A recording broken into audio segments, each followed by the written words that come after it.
इस सेशन और इस ट्रेनिंग के बाद हमने वापस आके अपना एक सेल्स प्रोसेस को रिव्यू किया। हम अपने टीम के साथ बैठे एंड वी फाइंड आउट कि हमने डिस्कस किया फर्स्ट ऑफ ऑल कि जो जो प्रोजेक्ट्स हम लोगों ने नहीं किए या हमारे थ्रू नहीं हुए थे, what are the reasons behind that.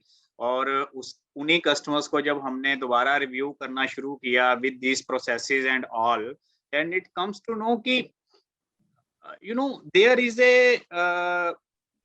sale process and there is entirely a complete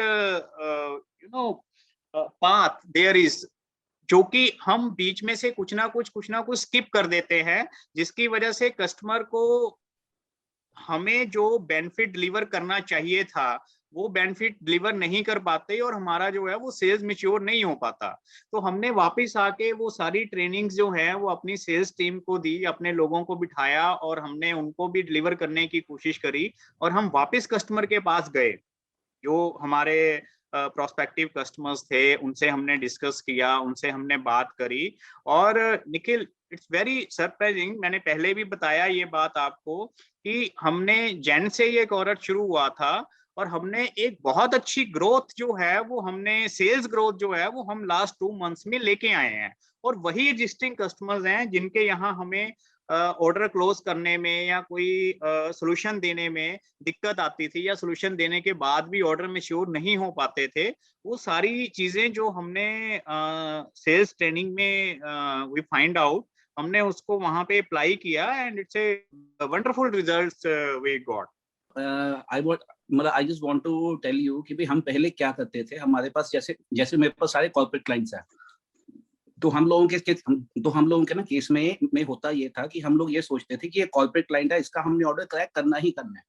हम कभी बुलिश नहीं होते थे मतलब उनके साथ में कि भाई अगर कोई 1 आध रुपए 5 रुपए नीचे ऊपर करने भी है ना कॉस्टिंग में, तो उसको हम लोग मतलब तो उसको हम लोग अपने प्रॉफिट्स में से ना काट लेते थे। लेकिन आफ्टर लिसनिंग टू विवेक जी, मेरे को ये समझ में आया कि भाई अगर हमको उनकी जरूरत है तो उनको भी हमारी जरूरत है। तो हम लोगों ने उनसे थोड़ी सी बुलिश एटीट्यूड के साथ में हमने काम किया। और मैंने एक आर्टिकल में, जो कि मैं पिछले 5 साल से ये बनवाया था, 15% रेट इंक्रीज करवाया उनसे इस मतलब ये फाइनेंशियल ईयर में। एंड दैट वाज अप्रोक्सीमेटली, मतलब आप ये समझो वो जो 15% में से थोड़े से देखो फैब्रिक वगैरह के प्राइसेस वैसे ही बढ़े हैं, लेकिन 3 या 4% का ही फर्क पड़ता था, लेकिन मेरा टोटल प्रॉफिट 10% बढ़ गया उसमें। So it was very helpful to me. और मैं आगे कोई भी अब किसी से भी बात करता हूँ ना, तो अगले को ये समझाता हूँ कि भाई ये हमारी वैल्यू है और आपको सस्ता चाहिए, आपको मार्केट से ये मिल जाएगा, लेकिन अगर आप हमसे करोगे ना काम, तो उसमें आपको ये चीजें बेनिफिट मतलब एडिशनल बेनिफिट मिलेगा। हम लोगों की एक्सपर्टीज मिलेगी, 20 इयर्स की स्टैंडिंग मिलेगी, प्लस हम आपको एश्योरेंस दे, मतलब ये एश्योरेंस जो कि हमारे काम के साथ में आपको मिल रही है, वो तो मिल ही रही है कि जब हम उनको बताते हैं ना कि भी ऐसे करके मुद्दा है भाई, तो बात सुनते हैं और वो प्राइसेस बढ़ाने को तैयार। सिर्फ ये है कि हमने पूछा ही नहीं जी कभी। सो इन दैट वे ये बड़ा हेल्पफुल हुआ। प्लस एक प्रोस्पेक्टिंग का एक बहुत बड़ा कॉन्सेप्ट है कि भी ये जरूरी नहीं है कि जिसको हम आज बेच रहे हैं वो आज ही लेगा। आपको जरूरी नहीं, आपको आइडिया होना चाहिए कि भी ये हमारा कस्टमर बन सकता है, उसके लिए प्रोस्पेक्टिंग करनी पड़ेगी जी। आपका जो सेल्स टर्नओवर है ना, वो आपका प्रॉफिट डिसाइड नहीं करता। कई बार कम सेल टर्नओवर, अगर सेल टर्नओवर कम भी है लेकिन आपकी प्रॉफिटेबिलिटी ज्यादा हो गई, आप एक प्रीमियम मतलब एक्स्ट्रा प्रीमियम आप कस्टमर से कैसे ले सकते हो अपनी वैल्यू प्रोपोजिशन करके। Am I audible? Yes, you are audible. तो ये चीज बहुत इंपॉर्टेंटली सीखी है हम लोगों ने जब ये स्टार्ट किया था प्रोग्राम। तो उसके बाद मैंने एक अपने बहुत बड़ा कस्टमर जो कि मेरे से approximately 30 to 40% of my production, जो मेरा सारा 30 to 40% मेरा सारा मटेरियल लेते थे, तो करेज उनको नो बोलने का ये बहुत बड़ा पॉइंट था। क्योंकि अगर हम वो लोग हमारे को एक्सप्लॉइट करते थे प्राइस पे, नो डाउट वो हमारा बहुत मेजर पार्ट ऑफ प्रोडक्शन हमारा ले लेते थे, बाय करते थे और पेमेंट भी अच्छी थी, लेकिन वो हमारे को प्राइसेस पे एक्सप्लॉइट करते थे। अब हमने अपने कस्टमर खुद चूज करने हैं, वो सबसे इंपॉर्टेंट पॉइंट है जो वनीत जी ने भी बोला। कस्टमर को चूज खुद करना है और अपनी वैल्यू को कस्टमर के सामने जाके बेचना है। प्राइस और प्रोडक्ट और क्वालिटी ये सब रेगुलर बिजनेस में एक रेगुलर बिजनेस का पार्ट है ही है, लेकिन अगर हम जाके अपनी वैल्यू को एक्सप्लेन करेंगे कि how our product is going to help you, कि ये प्रोडक्ट आपको एक डीलर को अगर जैसे हम दे रहे हैं उसको कैसे हेल्प कर रहा है, और फाइनल कंज्यूमर को ये प्रोडक्ट कैसे हेल्प करेगा और उसको कुछ ईज कैसे होगी इससे, तो वो एक ज्यादा वैल्यूएबल चीज है। लीड्स जनरेट करो, लीड्स जनरेट करने के बाद शॉर्टलिस्ट करो कि कौन आपके कस्टमर हैं एक्चुअली, और उसके बाद फिर उसको फर्दर स्टडी करके शॉर्टलिस्ट करो किसको आप बेचना चाहते हो। कौन खरीदना चाहता है उसकी तो बहुत लंबी लिस्ट मिलेगी आपको, लेकिन किसको आप बेचना चाहते हो, आपका प्रोडक्ट एक्चुअली में किस कस्टमर के लिए फायदेमंद है, और कौन आपको एक्चुअली में what you are trying to sell उसके आपको एक्स्ट्रा प्रीमियम कहाँ से मिलेगा, वो आपको खुद सिलेक्ट करना पड़ेगा। तो एक वो प्रोसेस को फॉलो करना बहुत जरूरी है। प्रोस्पेक्टिंग का जो प्रोसेस है, मतलब कस्टमर तक पहुंचने का वो जो प्रोसेस है, उसको थोड़ा सा rigorous working on that is very important. मतलब you have to start choosing your customer on your own, then only you can get a better premium. वो 7-8-10% की लाइन से बाहर निकलना है तो एक यही एक तरीका है कि कस्टमर को खुद चूज करना पड़ेगा, और जो एक्सप्लॉइट करते हैं उनको एक बार तो नो बोलना ही पड़ेगा। आपको किस कस्टमर के साथ काम करना है, that should be in your hand. ये आप डिसाइड करो, आपके पास चूजिंग होनी चाहिए कि आपको किस कस्टमर के साथ काम करना है, ना कि कस्टमर के पास होना चाहिए कि मेरे पास इस प्रोडक्ट के 4 सप्लायर हैं, मुझे किसके साथ काम करना है, किसके साथ नहीं करना। तो it was very interesting exercise. या यू नो, एमएसएमई इंडस्ट्री में सबसे ज्यादा जो चैलेंजिंग पार्ट है वो एचआर को लेके रहता है। उसके बहुत सारे रीजंस हैं। एक तो हमारे पास एग्जैक्ट, अगर मैं बात करूं स्मॉल स्केल इंडस्ट्री की, तो यहाँ पे एग्जैक्टली एक अलग से जो एचआर डिपार्टमेंट जो हम बड़ी एमएनसीज में या कॉर्पोरेट्स में देखते हैं वो नहीं रहता। जनरली जो ऑनर है या ऑनरशिप कंपनीज हैं, जो छोटी कंपनीज हैं, उनमें खुद ही एक ट्रेंड रहता है कि मतलब एक इंटरव्यू का, और इंटरव्यू भी यहाँ पे बड़ा एक कन्वेंशनल सा, जो मैंने इंडस्ट्री में ऑब्जर्व किया है इतने सालों में, हम खुद भी करते थे, कि एक बड़ा कन्वेंशनल सा सिस्टम रहता है कि हम लोगों को इतना पता होता है कि मुझे पर्सन की नीड है, लेकिन और हम इतना स्टकअप बैठे होते हैं कि यार जो भी बंदा आए बस मैं उसको रख लूंगा, थोड़ा मेरी रिक्वायरमेंट के हिसाब से थोड़ा सेटल्ड होने वाला हो, नहीं भी उसको काम आता मैं तब भी उसको रख लूंगा, ठीक है हम उसको सिखा देंगे। तो इस थोड़ी सी इस तरह की जल्दबाजी में हम बहुत बार थोड़ा सा गलत रिक्रूटमेंट भी कर लेते हैं, और उसके बाद हमें लगता है कि ये बंदा परफॉर्म नहीं कर रहा, हमारी एक्सपेक्टेशंस कुछ और होती हैं, उसकी एक्सपेक्टेशंस कुछ और रहती हैं, तो वो लॉन्ग टर्म तक हम लोग काम नहीं कर पाते।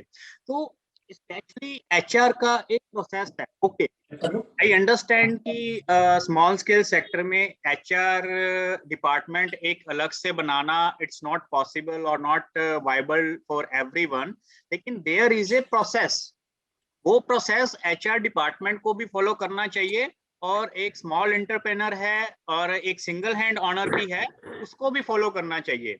तो इस सेशन में पर्टिकुलर हम ये सीख पाए कि वो सीक्वेंस क्या है, हमें क्या राइट क्वेश्चंस अपने जो भी हमारे पास रिक्रूट होने के लिए कैंडिडेट है उससे किस तरह के क्वेश्चंस पूछने चाहिए, क्या उसकी एक्सपेक्टेशंस हैं, उसका माइंड जो मतलब बेसिकली एचआर वाले का काम क्या रहता है कि इंटरव्यू करना और सामने वाले के माइंड को रीड करना कि वो हमारी रिक्वायरमेंट के अकॉर्डिंग फुलफिल कर पाएगा है या नहीं है।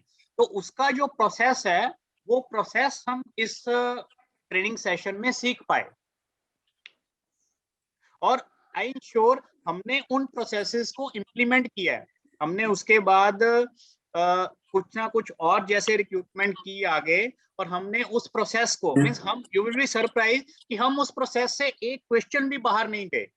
हमने 100% जो मटेरियल हमें प्रोवाइड करवाया गया, जो ट्रेनिंग में हमें सीक्वेंसेस बताए गए, हमने उसके अकॉर्डिंग काम किया, और पिछले 2 महीने में बहुत अच्छे रिजल्ट्स हैं, जो हमारे लिए हमेशा ही चैलेंजिंग रहता था। लेकिन इस प्रोग्राम के बाद एक चीजें और समझ में आई, हम लोग उसकी बेसिक क्वालिफिकेशन की तरफ ध्यान नहीं देते थे। मतलब बाद में होता क्या था कि हम एक इंडस्ट्री से जिसको कि टेक्निकल नॉलेज है, एक आईआईटी लड़का या कोई मैकेनिकल डिप्लोमा होल्डर हम ले आते थे जिसने किसी इंडस्ट्री में प्रैक्टिकली मशीन पे काम किया है, तो हमें इतना तो पता है कि वो बंदा कस्टमर एंड पे जाके टेक्निकल पॉइंट को हैंडल कर लेगा, लेकिन उसका बेसिक क्वालिफिकेशन वैसा नहीं है, उसका एजुकेशनल क्वालिफिकेशन ऐसा नहीं है कि वो हमारे कल्चर में एडजस्ट हो पाए, हमें दिक्कत क्या आती थी कि वो बंदा रिपोर्टिंग नहीं कर पाता, वो बंदा कस्टमर के साथ मेल्स कम्युनिकेट नहीं कर पाता, वो मतलब एक कॉर्पोरेट लेवल के ऊपर अगर एक क्लाइंट के साथ डिस्कस करना है तो वो वहां जाके उस मैनर्स में डिस्कस नहीं कर पाता, तो ये चैलेंजेस रहते थे। तो इस प्रोग्राम के बाद now we had fixed out कि मेरी कंपनी में अगर कोई किसी भी पर्टिकुलर डिपार्टमेंट के लिए कोई बंदा रिक्रूट होगा तो उसकी ये मिनिमम एजुकेशनल क्वालिफिकेशन होनी चाहिए। ठीक है, मैं उसके लिए कुछ एक्स्ट्रा पे करने के लिए रेडी हूँ, और हमने वो किया। और अभी जो लास्ट 2 महीने में हम लोगों ने नए लड़के रिक्रूट किए, वो मेरी जो भी हमारी एक्सपेक्टेशंस थी ऑन ऑल मोड्स, टेक्निकल भी है और कस्टमर रिक्वायरमेंट भी अंडरस्टैंड करता है, और हमारे कॉर्पोरेट कल्चर में भी एडजस्ट हो रहा है कि मेरी प्रिंसिपल कंपनीज के साथ भी बात कर पाता है, मेल कम्युनिकेट भी कर पाता है। तो ये गलती हम कई बार कर जाते थे, क्योंकि हमारे सामने जो मेन फोकस रहता था ना, वो ये है कि या सेल्स के लिए लड़का चाहिए, मेरा कस्टमर सफर हो रहा है, जो मिल गया उसको ठीक है, अगर उसको बेसिक नॉलेज है उसको रख लो। Right. मतलब हमारा एक इस तरह का कॉन्सेप्ट रहता था। लेकिन अब Right. हमने वो बिल्कुल चेंज कर दिया कि जब तक हमने एक स्टैंडर्ड पैरामीटर्स बना दिए कि इस बंदे की ये पैरामीटर्स के लिए, मतलब वो एक सिस्टम ओरिएंटेड काम होगा, पर्सन ओरिएंटेड काम नहीं होगा हमारे पास। वो पैरामीटर्स में वो कैंडिडेट फुलफिल होगा तो हम रिक्रूट करेंगे, नहीं तो हम वेट करेंगे for the right candidate. So after listening to Mr. Sachit Jain ji, he talked about the wastages, like the priority you should give to wastages and everything, like how much important your time is and how you should delegate, what is important and what is urgent. You should distinguish between that. And so learning from that, I hired one person who I used to do documentation of my export business myself. So I hired a export documentation manager, a girl, and she handled everything from then onwards. And I started looking after the productivity of my factory. So then I hired a quality guy, and he used to do the quality and everything.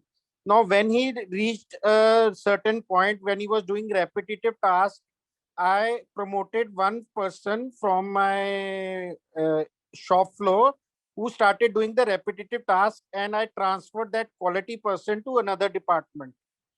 So this wastages and how to improve is one way of looking like this also. Also, I incentivized all my team, like we have to increase our production by 1 container every month. So this is how I break down, like what Sachit Jain ji said was you should do for small gains every month. Like, okay, you have done 7, now go for 8. Okay, brilliant, you have done 8, you should go for 9. So this is how I same replicated in my factory also, that you should go from 15 containers to 16. Okay, if you have achieved 16, now go for 17. So this is like small, not go for immediate jump on month-on-month basis or year-on-year basis, not go for immediate jump. Do small improvements. So this, my factory people were able to correlate, and they were able to think that yes, we can achieve it. If I gave them a big target, suddenly they were like, how can we do it? How can we do it? But if I break down like this, that we can do it by 1 container each and every month, so they can correlate with that.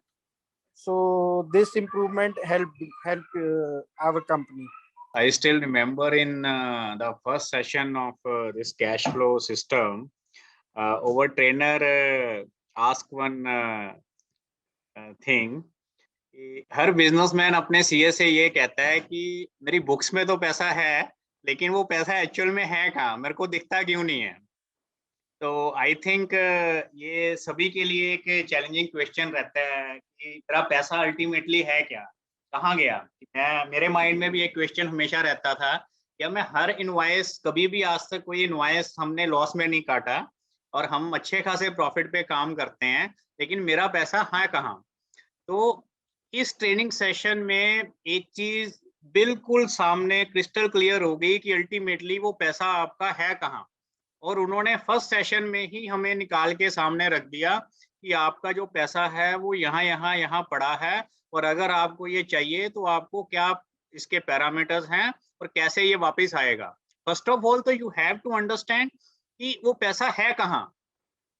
बहुत सारे entrepreneurs को, बहुत सारी industry को, हमारे level की एक industry को यही नहीं पता रहता कि मेरा पैसा पड़ा कहाँ पे हुआ है। और वो छोटे छोटे ऐसे फैक्टर्स हैं, कोई डेटर्स के पास पैसा पड़ा हुआ है, कोई स्टॉक में पड़ा हुआ है, नॉन मूवेबल प्रोडक्ट्स हैं, तो बहुत सारी चीजें ऐसी हैं जिसमें वो पैसा पड़ा रहता है और हमारा जो कैश फ्लो है वो एक लॉन्ग टर्म तक रुका रहता है। तो और सबसे बड़ी बात कि उन्होंने सिर्फ हमें ट्रेनिंग ही नहीं दी इसके लिए, उन्होंने वो टूल्स भी प्रोवाइड करवाए हमें, कुछ एक in form of excel sheets, कुछ एक फॉर्मेट्स ऐसे प्रोवाइड करवाए जो कि इतने यूजफुल हैं हमारे लिए कि हम अभी एवरी मंथ, हम हर मंथ का कैश फ्लो जो है वो हम लोग आराम से कैलकुलेट करते हैं। And now we are able to understand कि भैया हमारा पैसा यहाँ पड़ा है। और जब वो बात एक बार आपको समझ में आएगी कि आपका पैसा कहाँ है, ओनली देन आप कुछ एक्शंस लेंगे उस पैसे को रिकवर करने के लिए। बट आई फील कैश का जो सेशन था ना, उसमें सबसे इम्पोर्टेंट पार्ट, मतलब बेसिक जो उन्होंने फर्स्ट लाइन बोली थी, every entrepreneur is a finance guy. तो बेसिकली हमारे जो ऑर्गेनाइजेशन के अंदर अकाउंटेंट्स होते हैं, हमारे सीएज होते हैं, एक्चुअल में वो हमारे अकाउंट मतलब they are not the finance guys. असली फाइनेंस गाय हम खुद ही हैं। हमको ही एनालाइज करना पड़ता है कि कितनी इन्वेंट्री हमें होल्ड करनी है, कितनी इन्वेंट्री कौन से साइज की हमें होल्ड करनी है, कौन सा रनिंग साइज है। कई बार होता है कि हम इतने ऑड साइजेस की इन्वेंट्री होल्ड कर लेते हैं कि वो हमारा जितना कैश है ना वो सारा फंसा रहता है। तो उसके अंदर हमने बेसिकली ये सीखा है कि कैसे आपने अपनी जितना जो कैश है वो लीकेजेस जो होती हैं, जब मनी अपना हैंड चेंज करता है सबसे ज्यादा लीकेजेस एंड ब्लॉकेजेस वहां से पैदा होनी शुरू होती हैं। वो हैंड चेंज करना हो सकता है कि हमारा स्टॉक हम बना रहे हैं तो वो स्टॉक हम शायद गलत साइज का ना बना रहे हो, ओवर हम बंडल कर लेते हैं, लेकिन वो बिकना हमारा काम है, हम स्टॉक उसको ज्यादा कर लेते हैं, तो अल्टीमेटली हम वो अपने साइकिल को लॉक कर देते हैं। तो बेसिकली जो कैश साइकिल है उसको कैसे हमने कम करनी है, कैश वापस प्रोडक्ट बन के दोबारा कैश बनेगा, उसकी जो एक साइकिल है वो जितनी कम होगी उतनी हमारी आरओआई बढ़ती जाएगी। तो हमारा फोकस उसके ऊपर कैसे होना चाहिए और कैसे हमें अपने कस्टमर से जल्दी पेमेंट्स प्रोक्योर करें जिससे हम प्रोडक्ट साइकिल को और फास्ट कर पाए। तो उसके अंदर काफी सारे पॉइंट्स हैं कि इन्वेंट्री कैसे करनी है। जैसा कि इस प्रोग्राम में भी डिस्कस हुआ था कि आप कस्टमर से अपना पेमेंट डिमांड करो। हम बहुत बार इस डर से कि कस्टमर बुरा मान जाएगा या हमें नेक्स्ट ऑर्डर नहीं देगा, हम अपनी पेमेंट, अपने ही पैसे की डिमांड हम कस्टमर से नहीं करते, तो जिसकी वजह से हमारे जो है वो नंबर ऑफ क्रेडिट डेज जो है वो बढ़ते जाते हैं। थर्डली, इनवॉइस के ऊपर आप स्पेसिफिकली मेंशन कीजिए कि नंबर ऑफ डेज, कितना क्रेडिट डेज है और उसका ड्यू डेट क्या है, और उसको हाईलाइट कीजिए ताकि कस्टमर आपके इनवॉइस को देखे तो ही अंडरस्टैंड, कि उसको मालूम रहे कि ये ड्यू डेज है और इस डेट को ये बिल ड्यू होगा, और उस ड्यू डेट को आप कस्टमर से पेमेंट को डिमांड कीजिए, तभी वो पेमेंट आपको मिलेगा। देखिए, बिना मांगे आपको पेमेंट नहीं मिलता। बहुत कम ऐसी कॉर्पोरेट इंडस्ट्रीज हैं जिसमें आपको बिना मांगे एक डिसाइडेड डेट के ऊपर वो पेमेंट मिलता है और आप उसको एक प्रोजेक्ट कर सकते हो अपने आगे आप अपने क्रेडिटर को देने के लिए। तो आप अपने कस्टमर से पेमेंट को ऑलवेज डिमांड कीजिए और ऑलवेज पैसा लगाइए, और सही कस्टमर पे पैसा लगाइए। आपका पैसा हमेशा सेफ रहेगा और आपको टाइम पे मिलेगा।